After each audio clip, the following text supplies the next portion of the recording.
Abram as suas Bíblias no livro de Atos dos Apóstolos, no capítulo 12, no versículo 6. É uma palavra bem conhecida, eu creio que os irmãos já leram, já passaram por ela várias vezes, e é a palavra que Deus tem para nossas vidas. No decorrer da mensagem, os irmãos sentem vontade de glorificar a Deus, sentir vontade de adorar a Deus com o seu louvor, com a sua glória, com o seu aleluia. Deixa Deus te usar, deixa Deus tomar a sua vida, aleluia, porque a palavra de Deus é poderosa.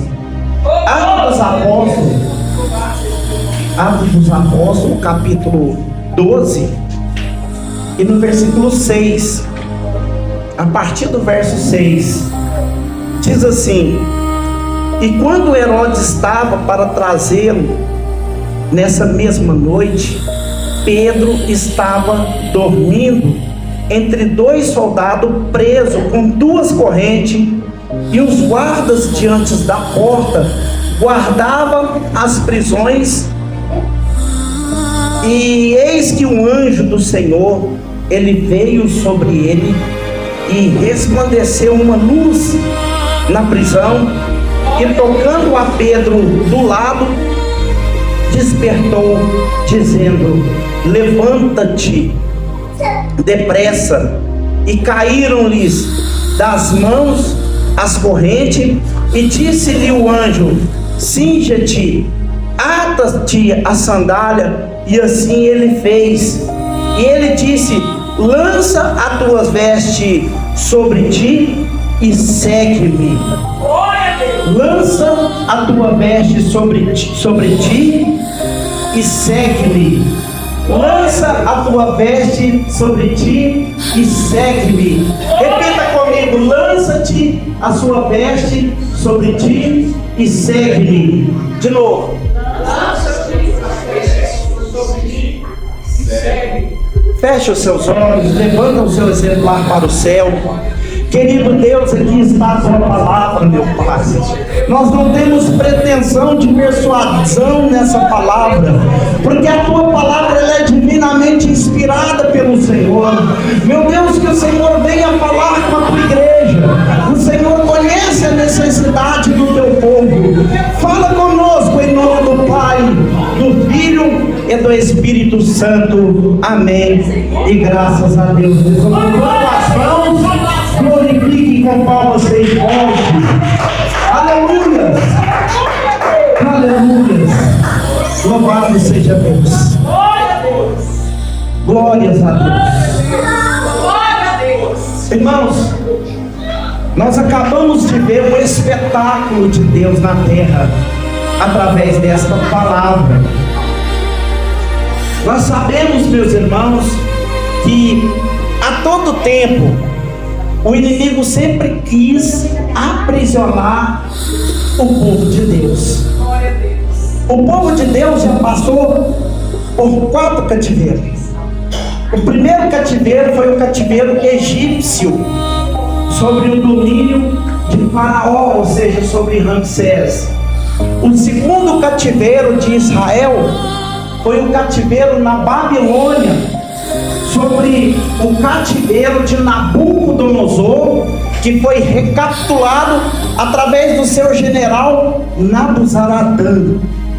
O terceiro cativeiro foi o cativeiro pérsico, porque nós sabemos que Ciro entrou pelos aquedutos de Babilônia, concedeu a liberdade para o povo judeu voltar para suas terras, mas depois o povo ficou atributado com a Pérsia, tinha que pagar tributo para a Pérsia e vivia uma vida de cativo. Mesmo sendo livre, vivia sobre a escravidão, sobre os cativos da Pérsia. E o quarto cativo foi o cativo dos romanos, porque os romanos entrou em Jerusalém, eles pavimentaram as ruas, eles concederam condições melhores de vida, mas eles escravizaram o povo de Judá de uma tal forma que eles não se sentiam presos, eles não se sentiam aprisionados, né? E nós sabemos, meus irmãos, que no decorrer desses 4 cativeiros, nós tivemos também 3 templos. O mais forte é a tenda de Moisés, mas nós tivemos 3 templos. O primeiro templo foi o templo de Salomão, que Salomão fez, que gastou 7 anos para poder fazer a edificação desse templo. O templo ele foi derrubado pelo general Nabuzaradã, juntamente com a equipe de Nabucodonosor, que jogou esse templo no chão. Quem está ouvindo, diga glória. Quem está dando atenção, diga aleluia. E o segundo templo foi o templo de Zorobabel. Quando eles voltaram de Babilônia, eles edificaram o templo. Zorobabel, Esdras e Josué trabalharam na edificação desse templo. E esse templo, meus irmãos, ele perdurou por 6 anos. E quando ele, ou seja, por 600 anos, quando ele chega lá na época do rei Agripa I, que era o Herodes, ele teve de novo uma modificação, porque Herodes ele entra como um rei judeu, né? Ali o domínio sai da Pérsia e entra na mão dos romanos. Só que os romanos elegeram um judeu, né, para poder permanecer no trono, reinando. E o que ele fez? Ele jogou o templo no chão, ele fez o templo tudo de novo, e ele vocacionou 4.000 homens aptos para trabalhar dentro do templo. Ali ele pegou roupa de cetim, vestiu nesses homens. Ali ele pegou calça de cetim, vestiu nesses homens.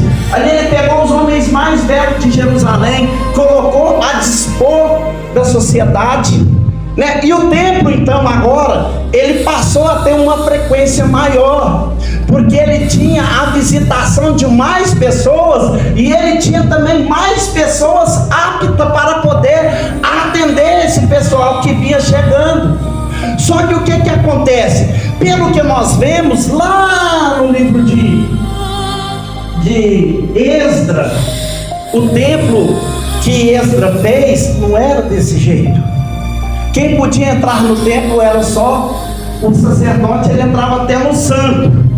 Agora no santo do santo, quem podia entrar era só o sumo sacerdote. Quando o sacerdote entrava, até na época de Zacarias, quando o sacerdote entrava no templo, ele tinha que ter um sino no pescoço, ele tinha que ter as romãs que eram amarradas na orla da vestimenta. Por quê? Porque tinha uma corda amarrada nele. Se caso o barulho do sino parasse, das romãs parasse, eles falavam assim: ih, está em pecado, morreu, Deus matou. E arrastava ali o corpo morto para fora, que Deus tinha matado. Quem não se lembra do rei Acaz, que achou que era o rei, que ele podia qualquer coisa? Não, está faltando sacerdote, eu vou apresentar um holocausto. Deus tacou a lepra nele.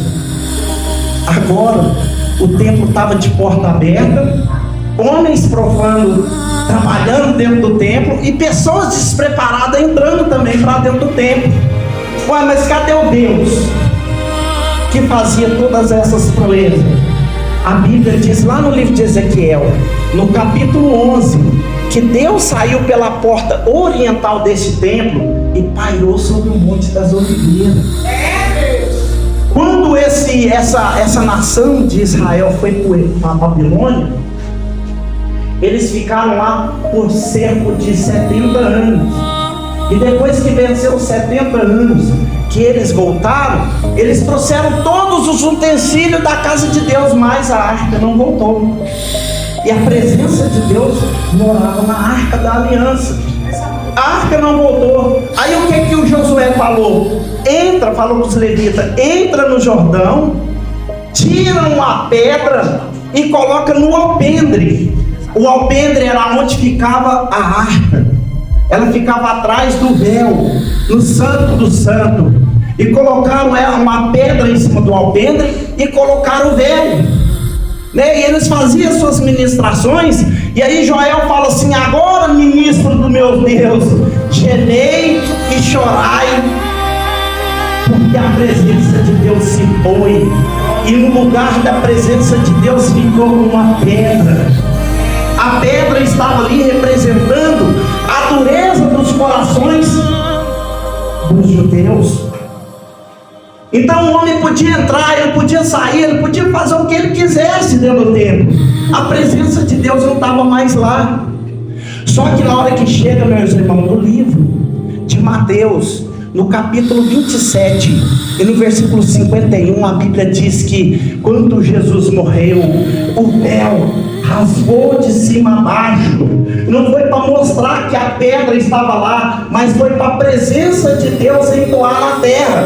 Todo mundo achou que a presença de Deus estava lá, mas não estava. O sumo sacerdote estava vivendo uma farsa, né? E por isso Herodes fazia o que ele queria, né? Ele nomeou pessoas, ele construiu um porto em Massala, né? Ele fez uma fortaleza, ele construiu um porto em Cesareia, ele construiu uma rede de mineradora de água, né? Em Jericó.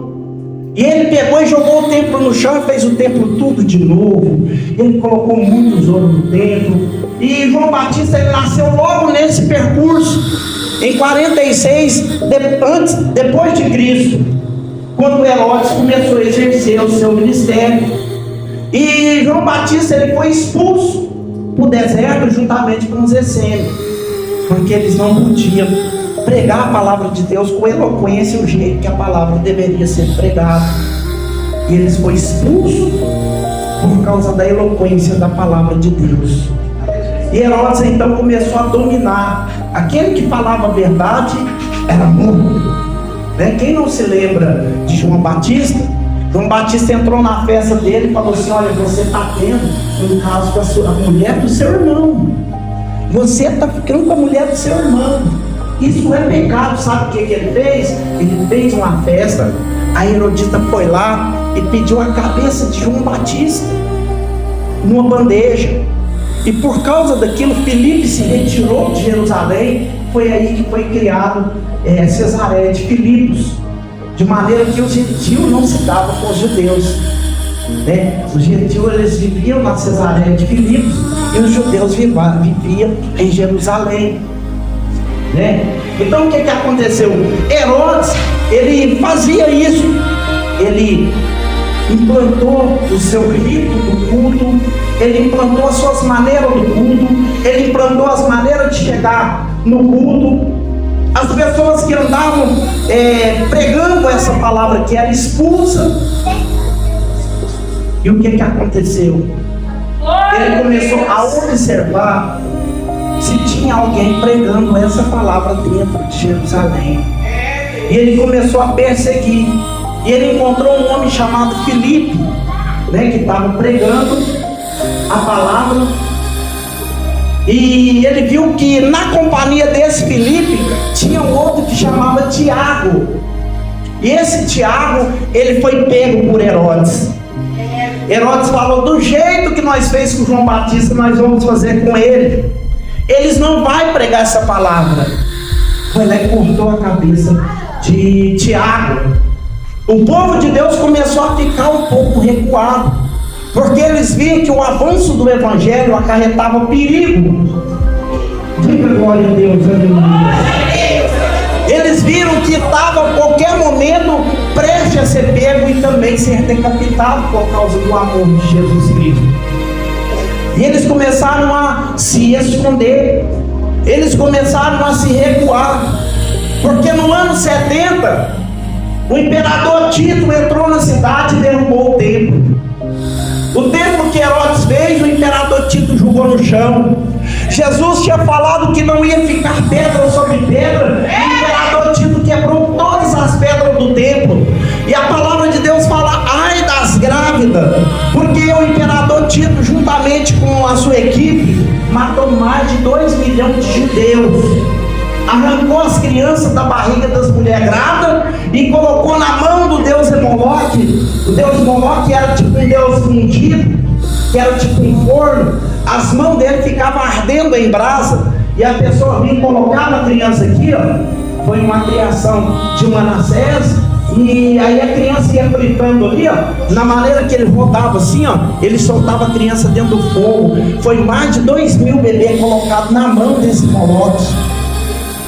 E foi sacrificado no altar do templo uma porca, porque o próprio Daniel falou que a abominação chegaria até a casa de Deus, né? Abominou o altar de Deus, como se diz, cadê seu Deus?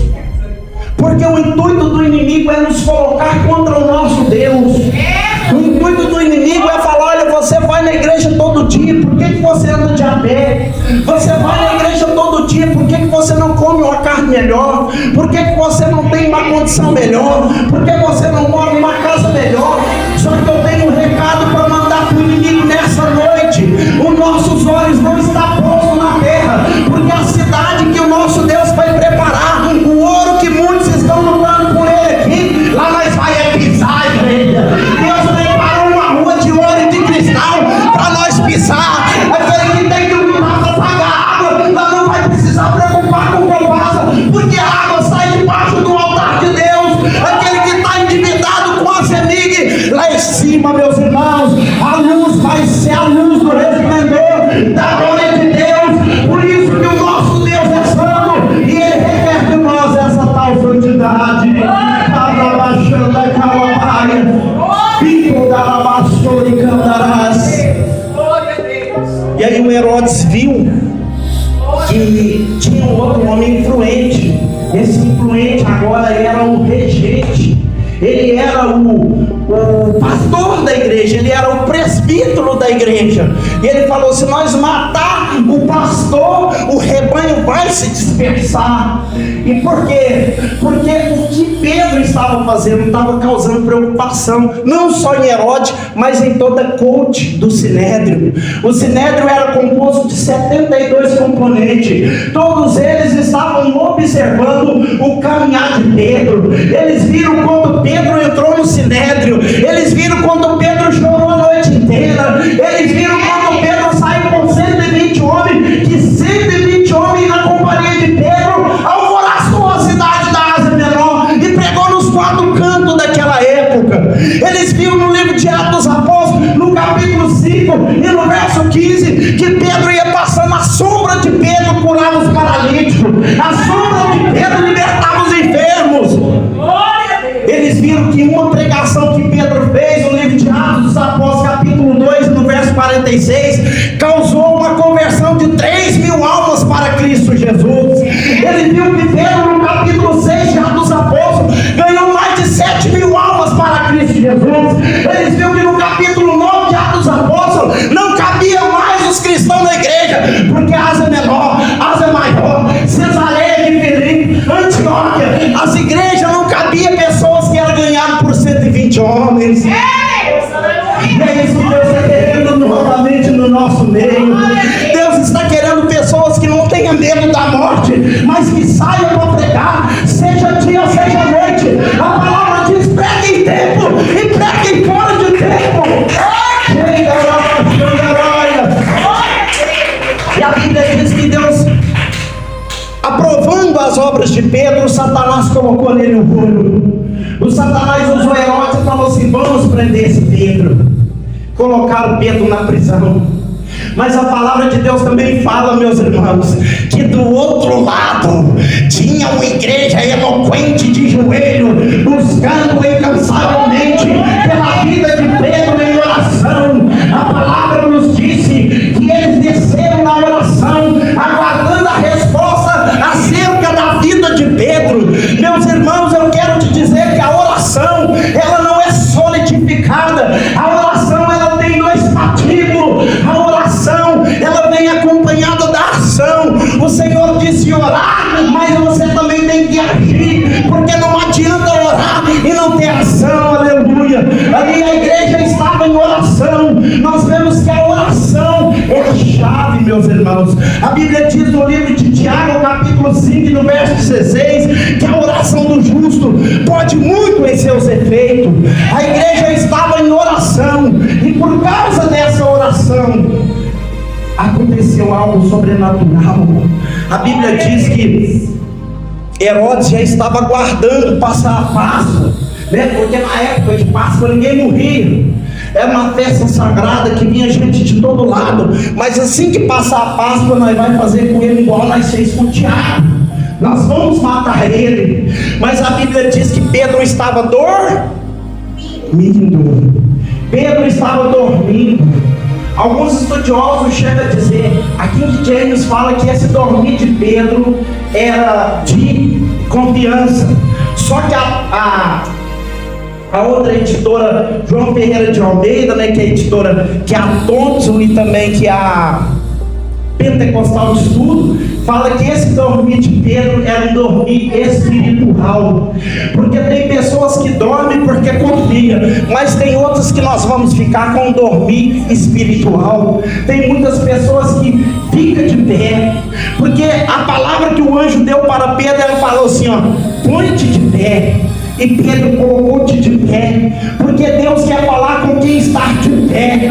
Ainda que seus problemas estejam te acuando, você não pode tombar diante da adversidade. Você tem que manter-se de pé, porque Deus necessita de alguém que esteja de pé para que a sua obra seja concluída. Aleluia. E depois que ele despertou Pedro, que Pedro se colocou de pé, aí começou a acontecer os benefícios. Mas vamos voltar no dormir. Tem muitas pessoas que estão dormindo espiritualmente. Na nossa fé tem 3 aplicações. Nós temos os evangélicos, nós temos os católicos, né, que também exercem a Bíblia, e nós temos também os cristãos. Porque os evangélicos é aqueles que vêm para a igreja porque o seu pai era da igreja, porque a sua mãe era da igreja, porque a sua tia era da igreja, porque você tem que ir para a igreja porque todo mundo te conhece como evangélico. Mas tem pessoas que têm coragem de postar lá na rede social: evangélico signo leão, evangélico signo sagitariano. Porque ele é evangélico, ele não é a mesma coisa do que o cristão. O cristão, ele passou a ser conhecido como cristão foi depois de Atos dos Apóstolos capítulo 11, porque até antes do Atos dos Apóstolos capítulo 11 era chamado o povo do caminho, porque Jesus falou: eu sou o caminho, a verdade e a vida, e ninguém vai ao Pai senão por mim. Então o povo falava assim: aquele lá faz parte do caminho, aquele lá também é do caminho. Só que lá em Atos dos Apóstolos eles falavam assim: lá vem os cristãos. O que é cristão? Cristão é aquele que representa Cristo na terra. Porque o Jesus que nós seguimos, ele falou assim, lá no livro de Mateus 24, 16, 24, ele falou assim: aquele que quiser vir após mim, renuncie a si mesmo e siga-me. Aquele que segue o Senhor Jesus, ele sabe que o evangelho não é brincadeira, ele sabe que o evangelho é de cruz, ele sabe que o evangelho é de rejeição, ele sabe que o evangelho é de levante, é de perseguição. Olha quem era Pedro e ele foi perseguido. Olha quem foi Paulo e ele foi perseguido. Olha quem foi Apolo, ele também teve perseguição. O nosso evangelho não é o evangelho facilitado. Quando alguém sai vendendo um evangelho fácil, o evangelho de casa própria, o evangelho de carro próprio, sai fora porque é anatema. Porque o evangelho que Jesus falou, ele é cruz. Está escrito em João capítulo 16 e no versículo 33: tenho-vos dito isso para que em mim tenhais paz. No mundo tereis aflição, mas tende bom ânimo, eu serei contigo, eu serei contigo.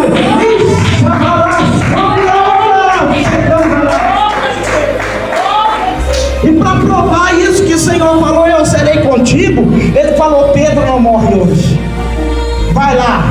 Ele mandou o anjo falou assim: eu sei que você está dormindo, mas vamos acordar. E ele colocou de pé. E na hora que ele colocou de pé, segura para dar glória. O anjo falou assim: veste-te, coloque a sua capa nas suas costas, né? E aquela capa, meus irmãos, era uma capa tradicional. Era uma capa que, pelo Talmud judaico, toda autoridade é como se fosse, por exemplo, presbítero. O presbítero chega lá e fala: eu sou o presbítero. Aí o irmão fala: cadê a carteirinha? Aí ele dá a carteirinha de presbítero. Depois ele põe a documentação. Na capa já tinha tudo isso. Do lado estava a genealogia, né, da pessoa, com o significado dos nomes. E do outro lado estava as siglas da lei, que eram os 10 mandamentos de Moisés, mais os 613 do preceito, né, que era 365 positivo, negativo, e mais 245 positivo. Era aqui nessa capa. Ou seja, Pedro passou tantas aflições, tanto problema, tanto levante, tanta preocupação que vinha na cabeça de Pedro, que eu posso acreditar que Pedro estava um pouco desfalecido. Que chega uma hora, meus irmãos, que não adianta a gente querer maquiar os permanentes, que a gente sente o baque. Tem hora que você quer, abandonar a capa. Eu acho que eu não prego mais não, eu vou ficar só no banco. Eu acho que eu não canto mais, não quero mais a oportunidade. Não vou mais orar por revelação. Não precisa me chamar, eu vou ficar só no banco. Tem pessoas que sentem tanto baque que falam: eu quero ser cristão de casa. Eu vou me conectar no YouTube. Eu vou me conectar na rádio evangélica. Deus está em toda parte. Tem hora que a pessoa fica tão sentindo o baque que ela fica parada, neutralizada. Mas o anjo de Deus está aqui, viu? Ele está passando nessa noite, está falando: você está parado? Você está querendo descrentar? Você está querendo desistir? Deixe-se de novo na capa. Reviste-se. Esse revestir aqui, Paulo fala lá em Efésios capítulo 6, no capítulo 6 e no verso 12. A partir do verso 10, revestidos de toda a armadura de Deus. Esse revestimento aqui é um revestimento espiritual.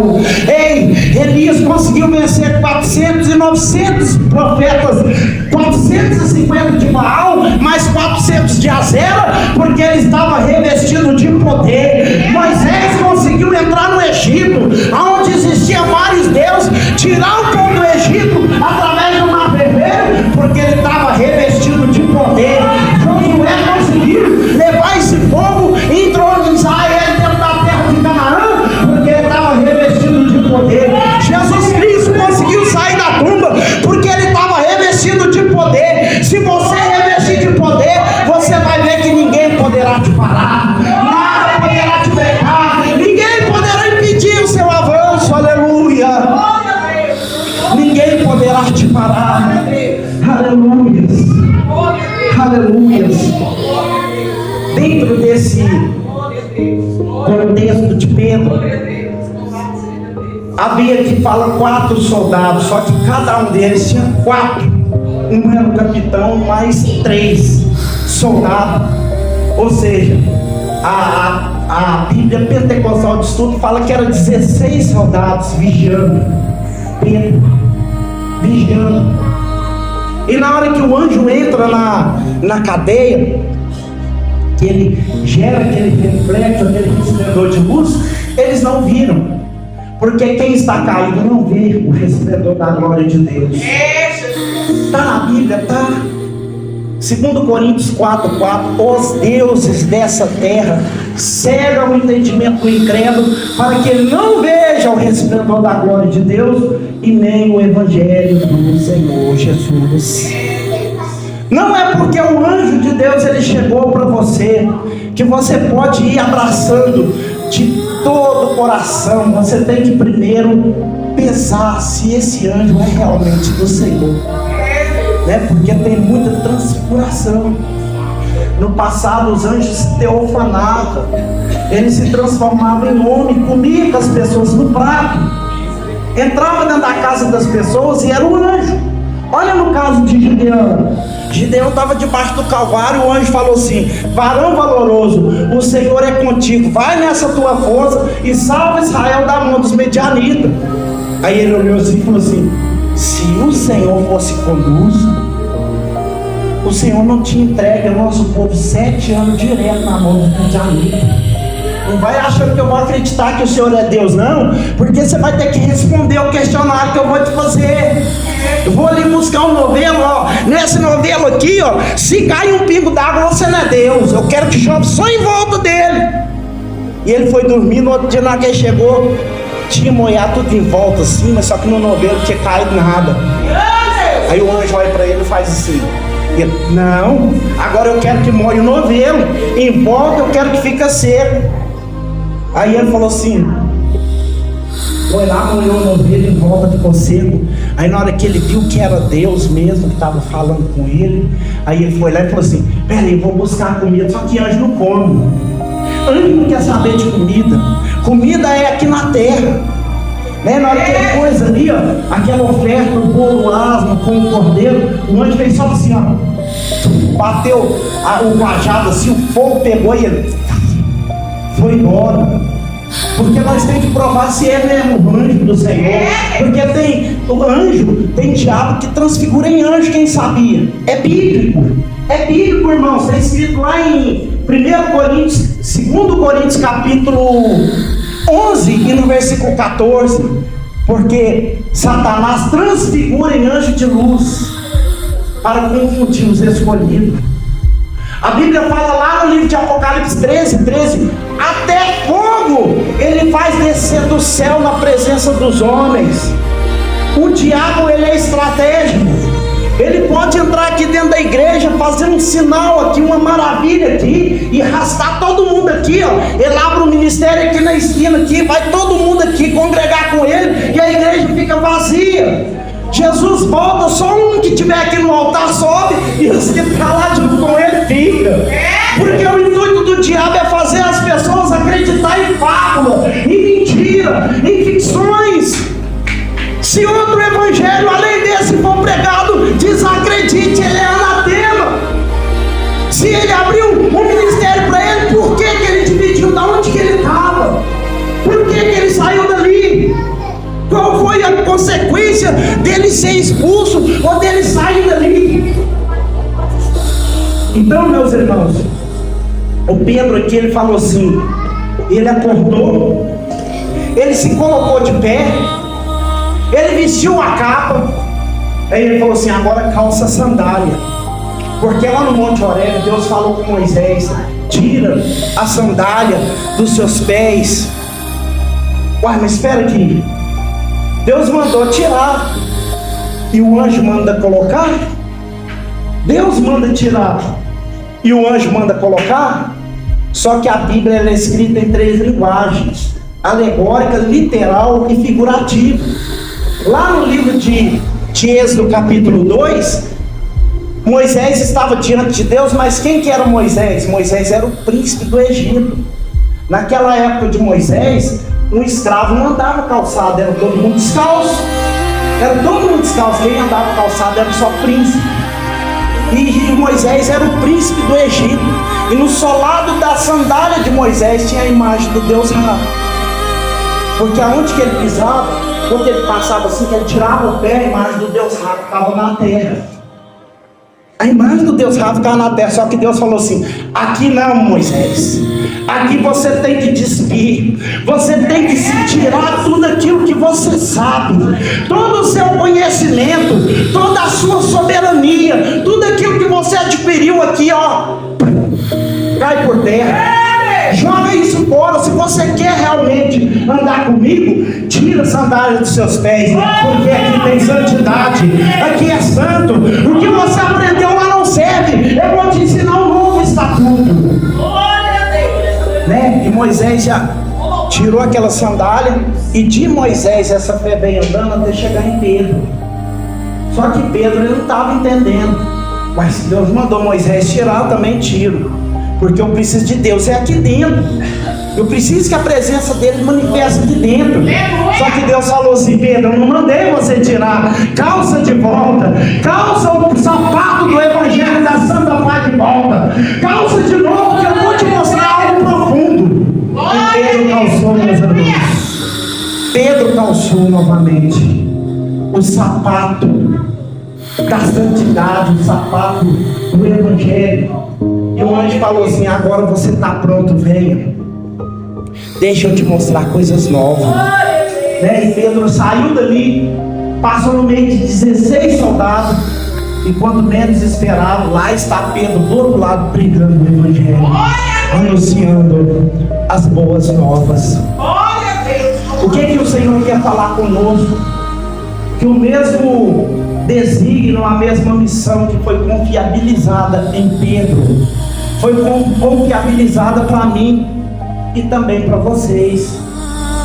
Deus, Ele confiabilizou em cada um uma missão de pregar o Evangelho. Mas espera aí, você vai pregar o Evangelho, mas a primeira manifestação de pregação começa dentro da sua casa.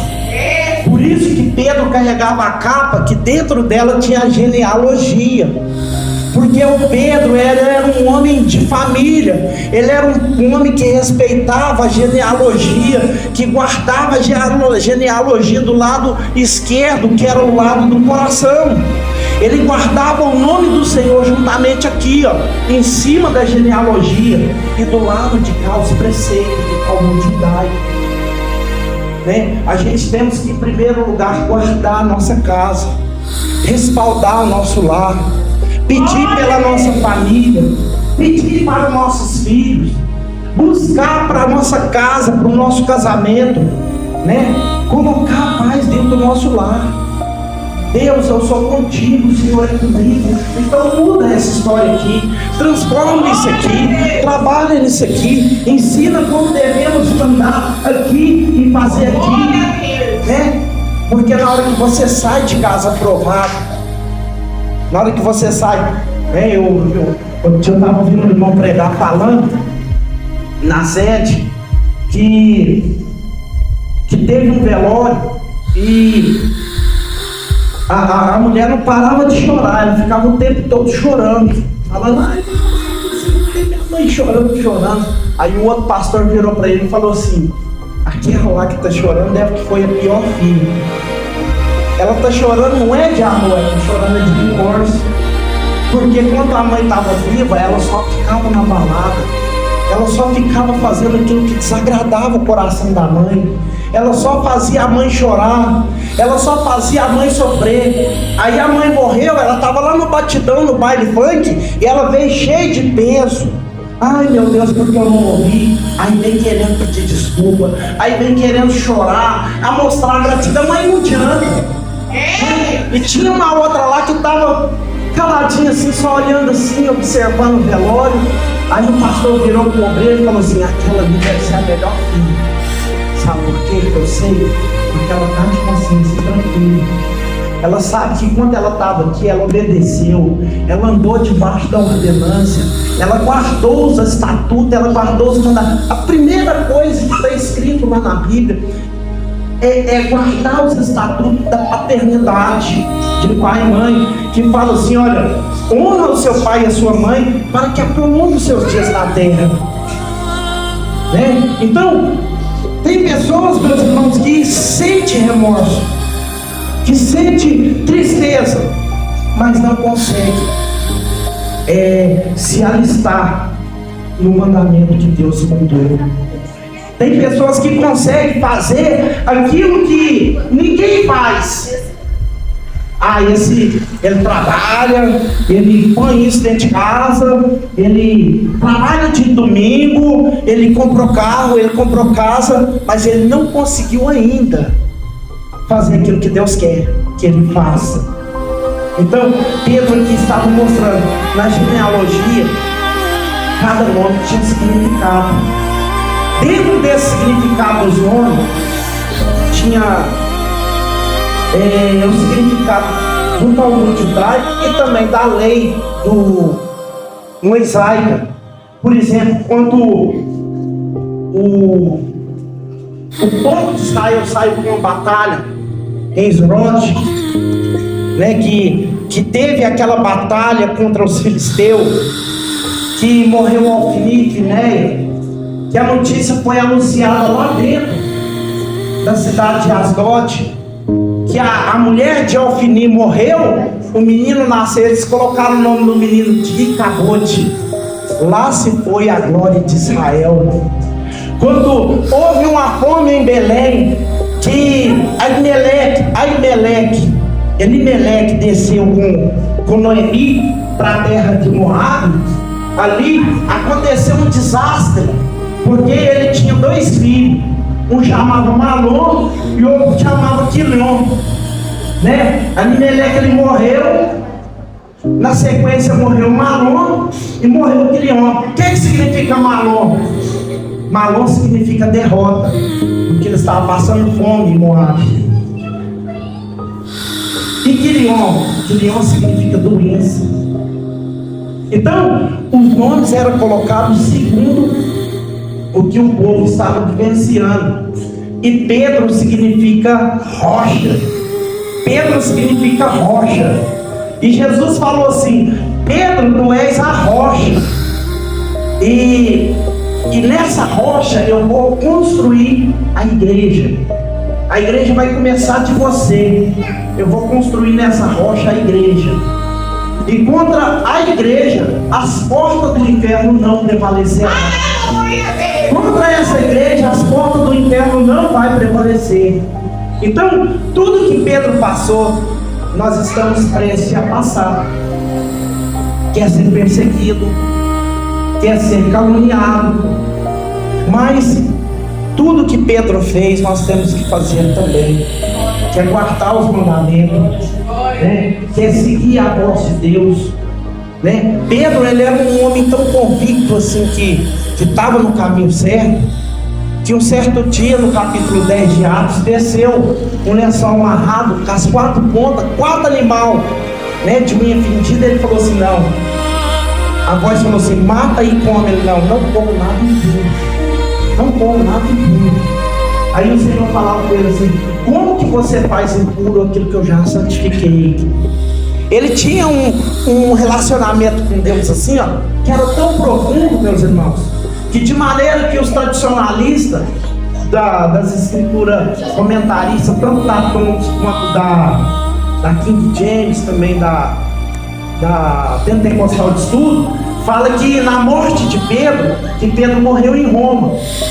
Só que Pedro, ele desconfiou que ele ia morrer. Diz a história, a tradição fala que ele lá ia saindo com medo da morte. Aí diz que Jesus aparece para ele glorificado e fala assim: Pedro, volta para lá. Convém que a minha morte seja glorificada na sua fidelidade, né? E Paulo complementa isso e fala assim: olha, Paulo ele estava prestes a morrer, né?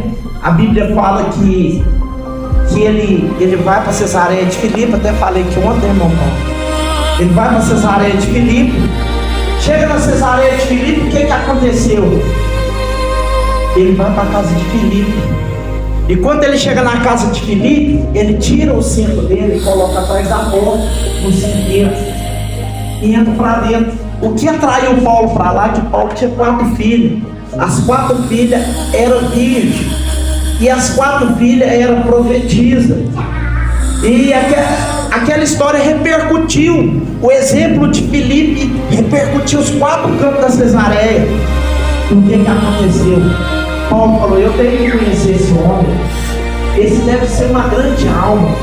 E ele vai para lá e entra e começa a falar. E todo mundo fica sabendo que Paulo estava na casa de Filipe. Aí todo mundo foi tirando o cinto, colocando lá e entrando, porque a tradição não deixava o homem entrar sentado para dentro de casa, porque cinto representava honra, garra e trabalho, né? O homem estava se despindo da honra, da garra e do trabalho e entrando um homem comum para a família, né? E ele entrou ali para dentro ali e ficou ali Paulo pregando. De repente, meus irmãos, o Espírito de Deus entra na mente do homem chamado Ágabo. O Ágabo que o Espírito Santo de Deus entrou na mente não era qualquer um. O Ágabo, ele era conhecido como o Elias do profeta Elias do Novo Testamento, porque lá em Atos dos Apóstolos capítulo 11, no versículo 28, ele profetizou uma fome e toda a cidade não teve leite, nem pão e nem água. Na hora que ele chega na porta de Cesareia de Filipe, todo mundo olha assustado. Ágabo, o Elias do Novo Testamento, o Ágabo. É de paz o seu sinal, é de paz a sua vinda. O Ágabo olha bem para aquele povo com medo e fala assim: aonde está Paulo?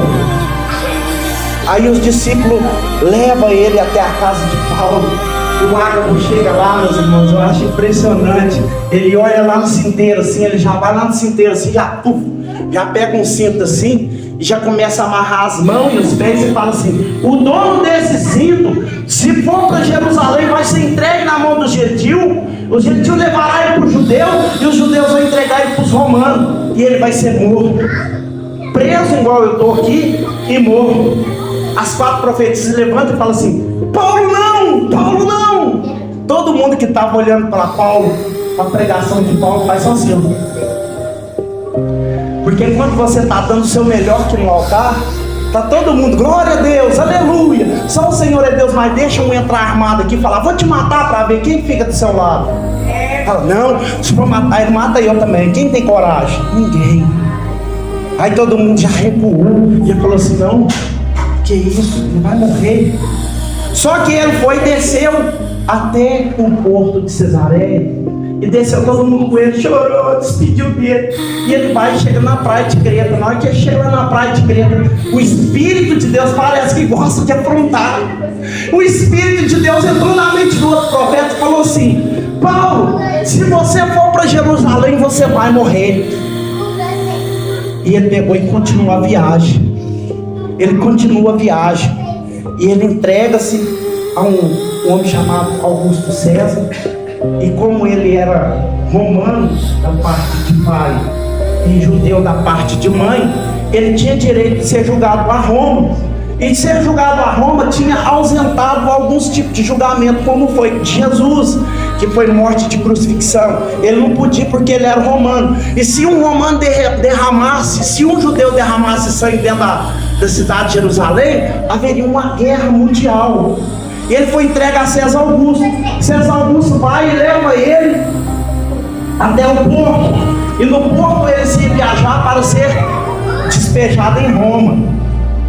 Só que o dia que eles foram viajar, o Espírito de Deus entrou novamente na mente de Paulo e falou com Paulo assim: olha, Paulo, fala para eles não pegar a viagem, porque se eles pegar a viagem, eles vão morrer. Aí Paulo chega para César Augusto, que era um homem que confiava nas palavras de Paulo, porque conhecia as escritas de Paulo, e fala: olha, o Espírito de Deus manda eu dizer que não é para nós embarcar, porque se nós for, nós vamos morrer. Aí o César Augusto chega até o capitão da marinha e fala: olha, capitão, Deus falou com Paulo ali que se nós pegar a viagem, no meio do caminho nós vamos morrer. O capitão olha para o César Augusto e fala assim: eu trabalho mais de 40 anos nisso aqui. O meu tráfego é constante nessa rota.